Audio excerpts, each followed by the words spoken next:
living free. Robert Ferguson's got the plan you need. With diet-free life, it's the key. No more starving, getting rid of inflammation. Choosing healthy choices, providing you with sound information. Bringing balance to hormones and insulin through food. With DFL, teaching you food choices to see you through. DFL, we're teaching you to eat food right.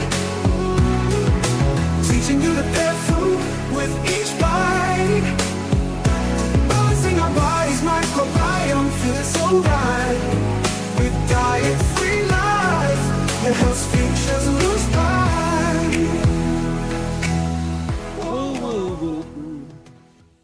All right, everybody. Hello, this is Diet-Free Life with Robert Ferguson. And this is an impromptu live. We're doing some testing. And part of our testing is we're looking to optimize our upload. So if you're catching me live, let me know if it's streaming okay, if it's choppy. All of that would be helpful. And let me also preface that while I'm doing this impromptu, I was challenged by one of my clients to share 10 tips on something. And so I was like, well, what would I share 10 tips on? So I was thinking, I was like, I know what I'll do. I'll actually go from the hip as we do this test. And as we go from the hip, I am going to share 10 tips to help people avoid the negatives of weight loss. Simply put, answering the question, what if your weight loss plan is actually causing you or actually making you fatter? So there's at least 10. I believe I could do 20, but let's do 10, right? So I want you to imagine that we are hanging out at my house, or we're at your house, and maybe we're sitting at a coffee place and we're just having a conversation. And you're sharing with me, I'm sharing with you. And then the conversation goes to a place where I say, you know what, there's 10 things that I wish people knew, and it could save them a lot of time and energy when it comes to their ability to lose weight. Okay, so thank you, Darlene. She's helping me out with my testing. So right now, as I'm going live, and I'm going to come back and do this again because I believe something really good is going to come out of this conversation. But somewhere in our connection, she said, I'm talking, but then I'm not talking. My lips aren't matching. So I'm going to try something else. Okay, bear with me as we do this test. We got to figure this out. You know what I mean? So I went from where I was to strictly live. Let me know if that's a little bit better. Okay, thank you. See, thank you. Okay, so we're giving this a test. So just bear with me. Okay, so the question is, the first question, or not the first question, the first tip is, here's a tip. Acknowledge the tell signs. Like, trust your gut. Sometimes we want to approach weight loss or improve our health, and we do something that deep down inside, we know something's not right about it, but yet we want to lose the weight and we want to be successful, but we don't listen to the tail signs. So that would be the first one. And I'm going to give you an example. I'm going to play a video for you. And in this video, well, let me set it up and then I'll pause it. Let's see if I can do that. Okay, so there we go. So I'm going to play this video because many people decided that they're going to lose weight going with a GLP-1 drug. And I really don't think that that was to their best interest. And I think they felt that. And many of those people that I've talked to did it because they saw other people doing it. They wanted to lose the weight. They felt like what they were doing wasn't working. And I've heard people literally say, well, if Oprah's doing it, I mean, it can't be that bad. But there's these tell signs deep inside of them where they know something's not right, right? Now, since that time, and I've been completely against these drugs, 1,000%. I have shared with people amazing details, and unfortunately, everything that I've been sharing is coming to fruition, right? I talked about the hair loss. A lot of people experience that. I talked about the sagging skin on the face and in the butt. Then there's Ozempic face and there's Ozempic butt. I talked about the fact that they're losing a lot of skeletal muscle that increases risk of heart attack and stroke and blood clots, and all of that's coming to fruition. And now we're in this situation where a lot of people are having some gut problems, inflammation of the gut.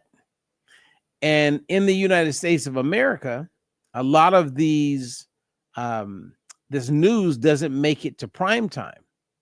And then when you look at that, you find out that 70 to 75% of the bills being paid to the media is coming from the pharmaceutical companies that own the GLP-1 drugs. So they have say in what's going to be covered and what's not. But when you look at the foreign world, there's things showing up in Japan television, Korea, places outside of the United States that you don't see in America. So here's an example of what I mean by that. Health officials were investigating hundreds of reports from people who've linked problems with their pancreas to weight loss jabs. The Medicines and Healthcare Products Regulatory Agency has launched a new study into the potentially deadly side effects. It's an issue our health correspondent, Rebecca Barry, first highlighted back in November. Rebecca joins us now. Just how concerned should people be about this? Well, we have known, and as you say, we've exposed this on ITV News, about the uncommon but potentially fatal side effect of weight loss drugs. That's inflammation of the pancreas or pancreatitis. The medicines regulator, the MHRA, has something called the yellow card scheme, where anyone, members of the public or medical professionals, can report suspected adverse reactions to drugs. And latest data shows that there have been hundreds of reports of pancreatitis linked to weight loss drugs. We can look at the numbers.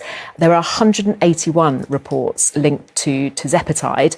That's the brand name, better known as Mounjaro. 5 of those people died. 113 reports were linked to semaglutide. That's the active ingredient in Ozempic and Wegovy. 1 of those people died. And 116 suspected reactions were linked to the drug liraglutide, 1 of which was fatal. Now, it's important to point out that these are suspected adverse reactions. They haven't been proven. But I think it's really interesting that the medicines regulator is now proactively seeking more information. They want to investigate whether people's genetic makeup could make them more susceptible to these side effects. So they're asking anyone who's been hospitalised with pancreatitis after taking weight loss drugs to report it to the yellow card scheme. Those people will then be invited to take part in this study. It's telling, isn't it, that as these drugs become more widely used in the battle against obesity, the medical world is trying to find out more about the potential wider health impacts. Okay, Rebecca, thanks very much. That's a tell sign. So the tell sign for me, when the whole COVID thing happened, I felt deep down inside, I was like, I don't know, man. I don't know. I wasn't feeling good about it. And I actually listened to my gut. And I'm very thankful that I didn't do it. You know what I mean? So one, I would say if you want to be successful, listen to your gut, but you got to have really good discernment and a little bit of critical thinking. So that's tip number 1. Tip number 2 is intermittent fasting. For years, like when I grew up as a kid, they used to say breakfast is the most important meal. For years, I would say they prove, like, if you wanted really good SAT scores, scholastic achievement, right, when you're doing your morning tests, make sure you have a really nice healthy breakfast.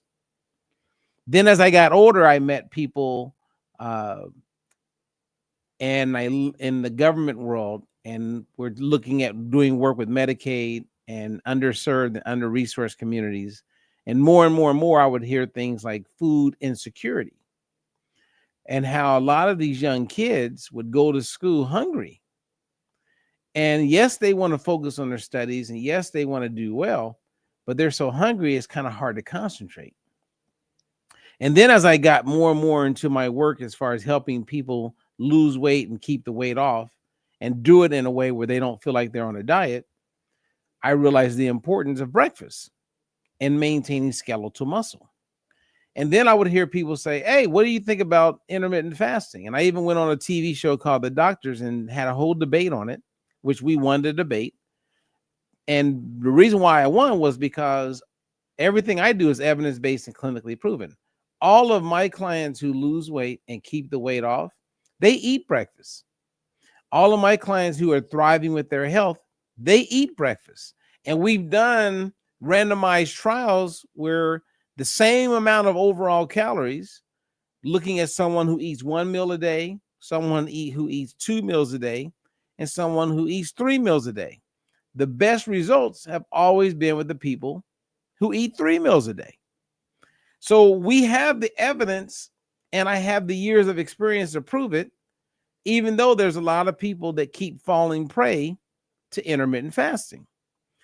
So that is one way to set yourself up to not be successful, not only in not being able to keep the weight off, but if you're over the age of 35, 40, and specifically if you are a woman and you are losing weight, not some fitness person who is all about intermittent fasting, because you'll have those people and you believe them because they're influencing you. They go, oh yeah, I don't eat breakfast. I don't eat breakfast.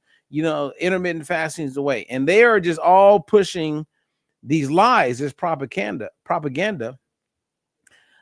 Look for like clarity, right? So Don Layman is someone who I respect.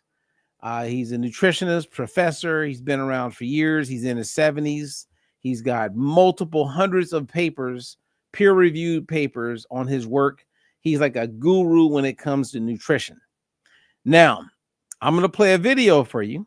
And let me set this video up. And this is Don Layman. It's a very short video. Okay, this is Don. And look at the title. It says, Why You Must Never Fast. So let's say that Don Layman, which we could argue, is the #1 living icon, proven professor when it comes to women, skeletal muscle, and men, and health and nutrition. And he says that you should never do intermittent fasting. Now, let's say that you've been influenced by that personal trainer down the street. And that personal trainer's like, hey, intermittent fasting is the way. And you go, hey, well, I heard this guy, Don Layman, he's very knowledgeable, very smart. A lot of the things that you've got, you know, where you got your certifications, when they talk about protein and the relationship between that and health, is him. It's his papers, it's his studies. And you're saying that I shouldn't eat breakfast, and he says I should. Who are you going to listen to? Like someone who's done the work, professor who's clinically proven? Okay, let's hear it in his words. We've done some studies, actually quite a few studies, looking at weight loss. So you're talking about time restricted feeding or fasting, etc. I don't recommend fasting for anybody over 30 ever. So, you know, 36, 48, 72-hour fasting, some people think that's somehow a cleanse. I think that is a muscle loss that is never recoverable in an older adult. So, you know, a 25-year-old can pull that off, but a 65-year-old should never do that. Okay. So imagine we're in a room with all the people that you know or have met that do intermittent fasting. And he shows them paper after paper after paper, science after science after science, proven documentation, where people who don't eat breakfast and specifically don't get an adequate amount of protein in that breakfast, they run into all of these problems. And if it's skeletal loss, one, they're going to slow their metabolism, and they're putting themselves in a position where they're going to have a whole bunch of new problems moving forward. Who are you going to believe? Now, my scientific part of who I am as a clinical nutritionist, I'm always looking for the facts. Like if I met Don Layman and I had told someone to do intermittent fasting, I would feel really bad, but I would be okay with making the change. And yeah, that would be like really important to me, is to share the truth and not protect my ego. So second tip is intermittent fasting is not good for the sole reason that, and we can go into greater detail, that you set yourself up for a loss of skeletal muscle, which is very important as you mature and grow older in this world that we live in. Okay, so I'm gonna set it up. I only got one more video, and then after that, I'm just gonna like knock out the other ones. Okay, so let me set this up. Okay, now this is a 60-second video, and again, I'm literally going from the hip. Okay, it's like, okay, well, how can you help somebody not mess up? Because a lot of us are doing some crazy stuff to lose weight, and we're listening to some people that come across very confident, but they're not telling you the truth. And sometimes they don't know that they're telling you a lie. You know what I mean? Like they don't know. And for years, I've shared that one of our biggest challenges in reversing obesity, getting people healthier, is that the uninformed, which is most people, are being influenced by the misinformed. Right? So I do believe if someone was all in the room and Don Layman said, hey, look, here's the science. Every one of your clients needs to not do intermittent fasting. Who's going to argue with him? They're not. And all the other scientists are going to come right on board. I mean, that's the way it is. Okay. So I'm going to play this video. And there's some good knowledge in this video. Okay. And I want to pause it every time she makes a key point, but I'm not. I'm going to let, as hard as this is going to be for me, I'm just going to let it go for 60 seconds and then I'll comment. All right, here we go. Omega-3 fatty acids literally act like an FDA-approved drug for the body. Yeah. The benefits are just so astronomical. They downregulate inflammation. They help with cell membrane fluidity. They help with getting rid of the amyloid in the brain. We know that it actually can help with increases in muscle mass. If you have an omega-3 fatty acid level or an omega index of 8% or more, you have increased your life expectancy by 5 years. Even for women who are trying to preserve their egg quality over time, they're even showing now that omega-3 index improves egg quality with women who have got diminished ovarian reserve over the age of 40. Honestly, best thing for you to do. 4% is what the average population is right now, omega-3 index, which raises your risk of all-cause mortality. It's actually on the same spectrum of a pack-a-day smoker, having a low omega-3 index of 4%. And make sure you're getting it from a reputable company, know where it's sourced, and the quality of the products, because a lot of these omega-3s can be rancid. Okay. Those who know me, I endorse balanced oil. I sell balanced oil. I believe in the tests. It's the most important discovery in my 30 years experience. Now, here's what's interesting. There's a lot of lessons in this. I have gone to people who say they look up to me. I have reached out to influencers, fitness trainers, fellow nutritionists, dietitians, and I have shared with them a little bit of what we know about the importance of this, and they have done nothing.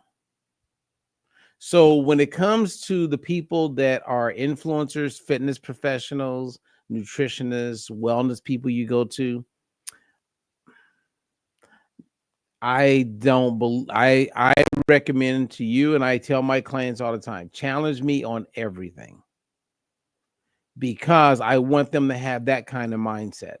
There's so much craziness out there, and so many people are just lying and just making up stuff, and I don't know what is wrong with these people. And it all comes back to the fact that they're trying to make some money. I have known since the late 1990s the importance of omega-6 to omega-3 ratios. It is very clear, the importance. Now you can get a test done and find out what your levels are. And once you know your levels, then you can do something about it. And you can get yourself in the balance. Now, here's the crazy part. 99.8% of everybody that you know does not know what I just shared. Many of them will just assume that their omega is working. Then they're taking all kinds of supplements that are doing nothing but causing damage. And I can show you study after study after study after study, like real legit trials where most of the supplements people are taking are causing more harm than doing good. And people don't want to know, because then they will have to take responsibility. So I'm talking to you. I'm not talking to everybody else, because everybody else ain't listening, to include these influencers. And they don't want to know any different. I'm telling you, I've met with a whole bunch of them. I've even tested some of them, look at their numbers, show it to them, and they just disappear because they're not authentic. And you know how you hear all these people talk about be authentic. I'm authentic. It's all about authentic. They ain't authentic. If they were authentic, they would know what we're talking about. Now, some of them don't know yet, but a lot of them do. And I don't know how you are about that, but I find it absolutely horrible. Okay, a lot of these people are charlatans. Yeah, I said it. Yeah.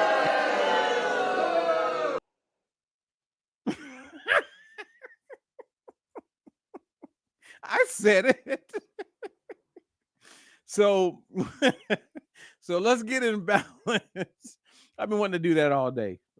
Anyway. All right, so we got 7 more. Let's see if we can go through it really fast. Okay, you ready? All right. You're headed in the wrong direction if you're consuming more supplements than you are food. So what does that look like? People who are taking all kinds of supplements every day. Now, you do know that those supplements are not FDA regulated. Not like FDA is ideal, but that's a whole big step higher. Many people are taking supplements, like I said, that are doing more damage. Show me what you're doing with food, because food is your friend. Okay, food is your friend.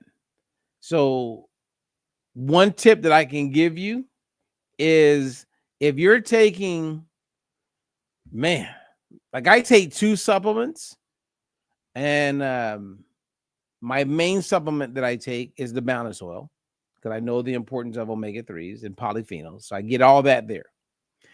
I take a collagen now, and I'm liking that because I understand the science of it, and it makes total sense, especially if you're over the age of, women probably over the age of 35, I would start banking. Guys, depending on how you want to look. And I've been taking collagens going back to 2010. And I know that if you're getting a good amount of collagen, maybe that's one of the reasons why my hair hasn't turned gray yet, because a lack of copper and collagen plays a huge role in why our hair turns gray. So I'm getting the copper, I'm getting the zinc, I'm getting the polyphenols. I don't know, maybe that's what it is. And I ain't 20, I ain't 30, and I ain't in my 40s. So maybe that's part of it. But if you're taking a lot of supplements and your goal is to lose weight, some of the supplements you're taking may be playing a role and messing up your weight loss. And I'll give you one quick example. When I was part of a study when they looked at over-the-counter probiotics, everyone that was taking the over-the-counter probiotic, every person in the trial, after 12 weeks, and they were all healthy, they all had a great BMI, so everybody was lean.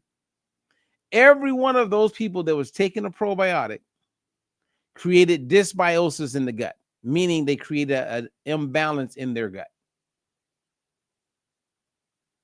And if you have an imbalance in your gut, it makes it harder to lose weight.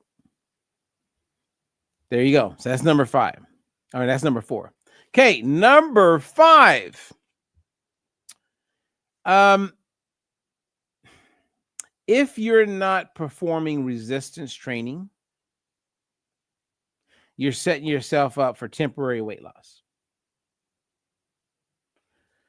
Even if you were doing GLP-1 drugs, I would say make sure you're performing resistance training 2-3 times a week at least.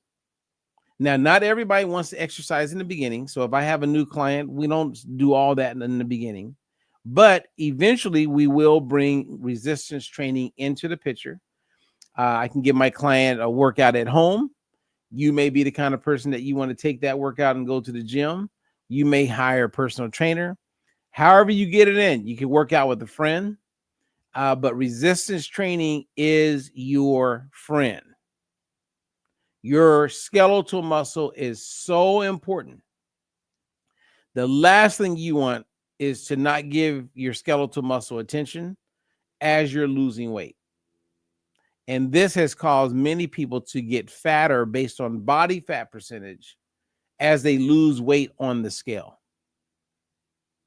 Now, resistance training could be as simple as performing squats. It could be squats in the chair. It could be dumbbells at home. It could be grabbing 2 water bottles and doing curls. There's a way to make it work for you. You could use strictly body weight. You could use machines. You could use bands. There's a way to make it work. Okay. So anyway, what did Darlene say here? Darlene said, I believe that my gray is turning brown again. So she's taking the same collagen that I'm taking. So resistance training is going to be king. And you'll meet a lot of people that say they walk or say they work out, but they're not performing resistance training. And resistance training is very, very, very important. If you could create a whole program designed around eating and movement that supports healthy skeletal muscle, you will look younger longer. Everything will be better. There's a growing condition or disease called sarcopenia, and it's becoming more and more popular. I was talking about this in 1997. Sarcopenia is real, and now I'm seeing it come into fruition, 27 years later, where people are losing skeletal muscle. In Greek, sarcopenia means vanishing flesh, and it's putting them in a very compromised position, and that's not a good thing. Okay, so that was number 5. Number 6. Okay, this is setting you up for major problems. You can lose weight on the scale if you do this, but the outcome and ending is not going to be pretty. And that is restricting your calories really low. Okay, really low. Weight loss, especially healthy weight loss, is not based solely on calories.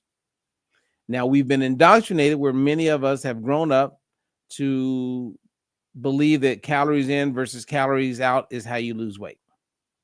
We know that's not true, right? Eating 100 calories of jelly beans has a different response in your body compared to 100 calories of broccoli. So knowing that, then we got to do what we got to do to make things better. You follow me? So too little calories will set you up for your body to shift into starvation mode. When your body goes into starvation mode, and this is scientifically proven, it's adaptive thermogenics. The energy your body burns naturally slows down. So the chemical reactions in your body are reduced, whether you're at rest or whether you're moving, meaning you burn less calories to compensate for the fact that your body's not getting enough energy. So our bodies do that to protect us. Now, as a result of doing that, I want you to use the imagination of people in a concentration camp, or maybe that young girl who becomes anorexic. They lose weight, but ultimately, if they continue doing that long enough, what happens? They die. And most of the time, if they die because of low calories for too long, they're constantly getting smaller and smaller and smaller, but they have more fat on their body because their muscle is being eaten up. They're catabolizing their own muscle. And the heart is a muscle. So eventually, the heart stops. Now, a lot of you are like, well, I'm just going to do this just to get started. I just need to get a jump start. You're looking for structure, which is the innate thing that we all know will help us, right? So as a coach, I have a methodology where I teach my clients how to eat, and that gives them structure.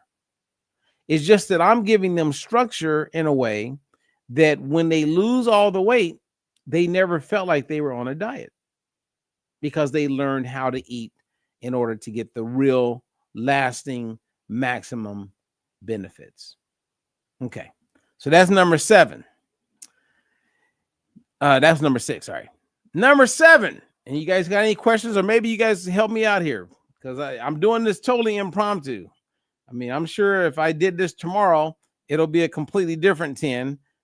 All of these will still be true, but it'll be different. If your weight loss plan has you avoiding food groups, that's a sign that it's not going to end well. So if you're doing keto or carnivore, or you say, I'm just not eating bread, I'm going to cut out. Now, if you have a legit reason to cut out some of these foods, maybe you are gluten sensitive and you go, I'm not going to eat gluten. Okay. Then that's not part of avoiding food groups. Gluten is a protein. It's an ingredient. That means you're eating things that don't have gluten in it, right? Like someone who's allergic to peanut butter, so they won't eat anything with peanuts in it. Or my cousin who's allergic to shrimp, he's not going to eat anything with shrimp in it. So that's not what I mean. Avoiding food groups is when people go into losing weight and they just say, I'm avoiding all dairy, but yet they're not lactose intolerant. So be careful with that, because when you avoid certain foods that your microbiome, your gut are used to, it can throw it into dysbiosis, meaning you're out of balance. And if you're out of balance, calories burn differently. Many things change with you chemically. Okay, you want to eat in a way that supports a healthy gut microbiome. Now, here's a little tip before I go to number 8. Eat some type of fermented food every day. And you don't got to eat a lot. Like I keep kimchi in my house. So worst case, I'll take a fork and I'll eat 2 forkfuls of kimchi. And that's I'm good. My gut is thanking me. I feel good. Or sometimes I'll take it and I'll put it with my other vegetables, kind of mix it in there or eat it on the side. But that's good. Okay. Number 8. Oh, man. Okay, number 8. If you eat the same food all the time, that can slow your weight loss. That can create dysbiosis in the gut, which is not good. And you don't burn as many calories, and you will tend to get bloated, right? So if you eat the same foods all the time, and you see this with bodybuilders, and they're not all bloated, but they will have dysbiosis because your gut wants a variety of foods. So we have some drills when I work with clients on how we bring in a variety of foods. We help them establish a bar.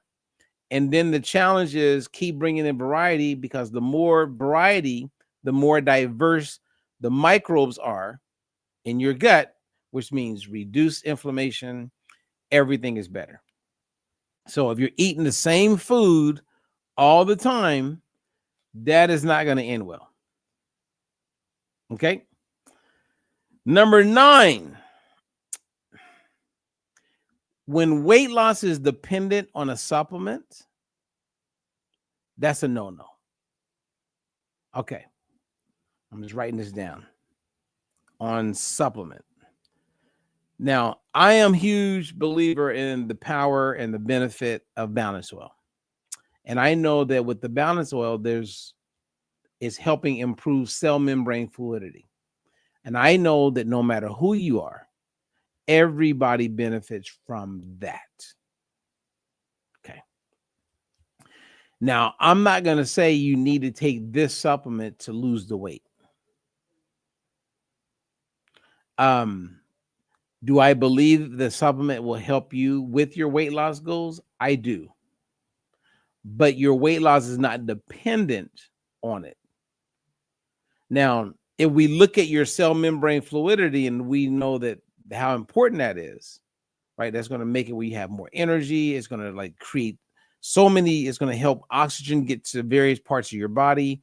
It's going to reduce inflammation in a big way. Yes, all of that is going to help with weight loss. The cell signaling, the communication between the cells is going to be better. Yes. However, your weight loss is not dependent on it. We can still lose the weight. So anytime someone says, take this supplement to lose weight, take this supplement to lose weight, you'll burn more fat with this supplement, that's a sign. Don't get caught up in that. The supplement industry is like the wild, wild west. It is not our friend. Okay? It really isn't. Be careful with all these supplements and screen them and challenge them on a regular basis. People are taking way too many supplements. And when you look at it around the world, in America, I think we take more supplements than any other country, but yet we are the most obese. We're the most sick. We're not the most obese. That's not true. Okay, there's like 20 other countries that are way more obese, but they have a lot of the same market type foods that we have access to, ultra processed foods. Okay. So we need one more. I mean, it could be a lot of things. So what if your weight loss plan is already making you fat? What are 10 things? I mean, we went over the tell signs, trust your gut. We talked about the negatives of intermittent fasting. I talked about the role of omega-3s. If you're consuming more supplements than you are food, not good. What's the role of resistance training in what you're doing? Too little calories. If you just cut your calories and focus on that, that's not good. You're setting up for failure. If you're avoiding foods or food groups, that's not good. If you're eating the same thing every day, all the time, that's not good. And you know, when I did mention calories, make sure you're eating, right? So I think I hit home on that. And you don't want to approach weight loss dependent on any type of supplement.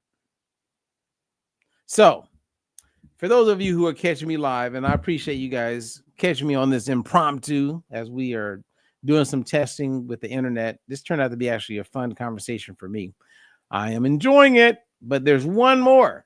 What could it be? Anybody want to like contribute, help me out, give me a suggestion? Like, you know, what did I forget? I mean, I feel like there's a whole bunch of things that I could bring up. I mean, I do believe wholeheartedly that we can all be successful. I do believe that it's just a matter of having a few things in place, right? One, you got to have the right plan. Two, you definitely got to have some accountability. And then 3, you got to be working on your mindset, right? On self-development, so you get to a place where you're not the kind of person that gives up easily, that you see it through. And when you hit benchmarks or roadblocks, that's what they are. And then you come up with a strategy to work around it.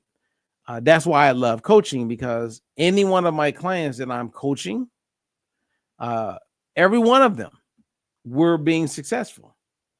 The ones that I'm not coaching, okay, I mean, I can't help them if I'm not coaching, but the ones who send me their numbers, stay in touch, I mean, we're making progress. So I know accountability is great. And if they don't have accountability with me, find someone that you can be accountable with. It makes all the difference. Okay. So, all right. So I'm just going to go with number 10. Number 10 is recognize crazy when you see it. Okay. Darlene brings up a boost meal. Actually, hey, what's up, Leslie? Leslie just gave a really good a good one. Now, partly, I don't know when you came in, Leslie. So Leslie says drinking enough water. Yes, drinking enough water, but the goal is to share with people the things that are highlights that the way you're approaching weight loss is setting you up to not be successful. So I don't think anyone's going to say don't drink water, right? Now, that's a good tip to help be successful, but it's like those telltale signs. So recognizing cray-cray. So I'm going to call it cray-cray. And this is what I mean. I was talking to someone this morning, and they were telling me they were reading a book, and the book was about weight loss. And in the book, it said that cherries, cherries that you eat, fruit, causes inflammation. That's cray-cray. Now, not everybody would know that, right? But maybe somewhere, going back to the tell signs, you go, I don't know, something's just not adding up there. And maybe you've heard that for the first time. And I would say, cherries ain't going to block you or help you lose weight. So even though people will come across really confident, if something in you is saying, I don't know, then ask them the question, right? So let's say that I mention balance oil, and I say, hey, it's going to help your cells. I believe it's okay for you to say, maybe if we can't do it today, but next time we have a call, can you explain that better to me? Now, if I come back almost defensive, that's a sign that there's probably a little cray-cray there. If I come back welcoming with comfort and confidence, then that's a good sign. And then just pay attention, because it will make sense if it makes sense. So you would use some of your own discernment to help you go, okay. And then when you work with that person and you follow and you are getting the results, that's another sign that, okay, well, what you're doing is working. Then you go back and ask yourself the basic questions. Could I continue eating this way or doing what I'm doing after I get to my goal, like after I lose the weight? If the answer is no, that's a sign. Okay, so I'm gonna give you an example, and I'm gonna get myself set up to close the show. I'm gonna get myself set up to close the show. Whoa. Okay, let me change that to this one. All right. When I was in the U.S. Marine Corps and I was having my very first moment, my very, very first moment when I found myself entering obese levels. I mean, I felt horrible. I looked horrible. I didn't like anything I saw in the mirror. So I started eating differently. Now, this is before I knew about nutrition. Okay. And then I was like, I got exercising. So I didn't really know how to lift weights at that point. I was far removed from it when I was a young high school football player and wrestle and all that. Yeah, we went in the weight room, but I didn't know. I wasn't a personal trainer. I didn't have any training. So I did know how to run. So what I did is I would wake up early in the morning and I would jog 3 miles, come home, shower, go eat what I thought was healthy, go to work. At lunchtime, when everybody else was going to lunch and having fun and doing things, I put on my shorts and I went running. I ran another 3 miles. Then after work, I would go eat, and then I would go home, watch a little bit of television. And before I would go to bed, and this is during the time there was a TV show called a talk show called Arsenio Hall. I would either run right before Arsenio Hall or right after, which was pretty late. 3 miles. Come home, shower, go to bed. Rinse and repeat, as they would say.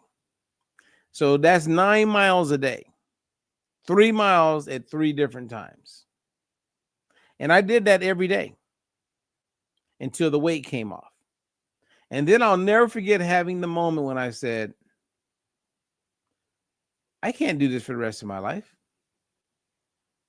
I got to learn nutrition. And that was the beginning of saying, okay, nutrition's got to play some role here, because this is crazy. Now, if I felt good, you get that runner's high, the weight came off. It's just, I mean, it melted off when you're running, 3 times a day, 3 miles each time.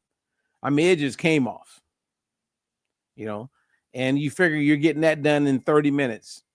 So that's like 9 hour and a half exercise every day. And that's what I did. So I was like, I just turned 19 years old, 18, 19. No, actually I started when I was 18 and then I turned 19. And I mean, I really got into it. But I realized I can't live like this. So there you go. Hopefully there's some nuggets that I shared today. I appreciate you guys. Let's keep it real. Let's keep it moving. If you have any questions, reach out to me. If you want to learn anything about what we've done, we had a great seminar earlier today on collagen, understanding the supplement collagen, how it works, why it works, what to look for when you're choosing one, etc. And then other than that, I just want to say thank you. I think I learned a couple things as far as my going live. I believe we know what the problem is, and so we're going to fix that. And I'll be back tomorrow.